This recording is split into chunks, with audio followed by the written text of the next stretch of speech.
నీ ఎండలు పాడుగాను అస్సలు వశపడనిస్తలేవబ్బా. 10 నిమిషాలు బయట తిరిగితే ఉబ్బరిచ్చుడు చెమటలు గారుడు. ఏదన్నా పని మీద పడి ఓ గంట సేపు ఎండలున్నామనుకో పెంక మీద పేలాలు ఆడిచ్చినట్టే కాబట్టే సలవొట్టు సప్పరిచ్చుడో జ్యూసులు దాగుడో ఎండ దెబ్బ కొట్టకుండా జాగ్రత్తలు తీసుకుంటున్నాం కదా. మరి గీ సారేం సలహా ఇస్తున్నాడో చూడు రబ్బా. जवान दिखता हूं पर मेरी आत्मा बड़ी बूढ़ी है।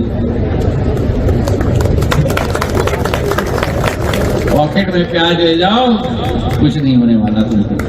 సంజయిందా నుల్లా సార్ ఏమన్నాడు? జేబులో ఉల్లిగడ్డ వేసుకోండి, ఎంత ఎండ కొట్టినా ఏం కాదు, ఎప్పుడోటైన కాడుంటదని తీసి చూపించిండు గిట్లా.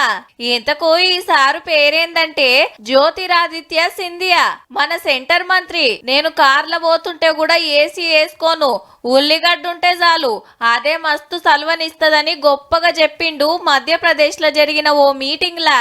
ना मेरी गाड़ी में एयर कंडीशन चलती, ना एसी के वातावरण में मैं बैठता हूँ। संचार मंत्री प्याज लेके घूम रहे हैं।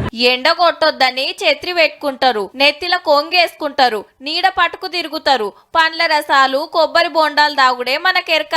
కానీ సెంటర్ మంత్రి సారేమో ఏమటో ఉల్లిగడ్డ ఉంటే చాలు వెనకట ఇట్లనే బచాయించేటోళ్ళు అని చెప్తాండు. जून के माह में 51 डिग्री भी होगा तो सिर के ऊपर पट्टा लगाओ, पॉकेट में प्याज डालो, भगवान का नाम। अरे दादा दादा के पॉकेट में भी प्याज देखो। ఉల్లి చేసిన మేలు తల్లి కూడా చెయ్యదంటారు పెద్దలు. ఈ గర్మికి దాంతోటి ఏం ఫాయిదానో తెలుసుకొని చాలా మంది ఎంటో ఉల్లిగడ్డ పెట్టుకొని తిరుగుతుండొచ్చు రూపో.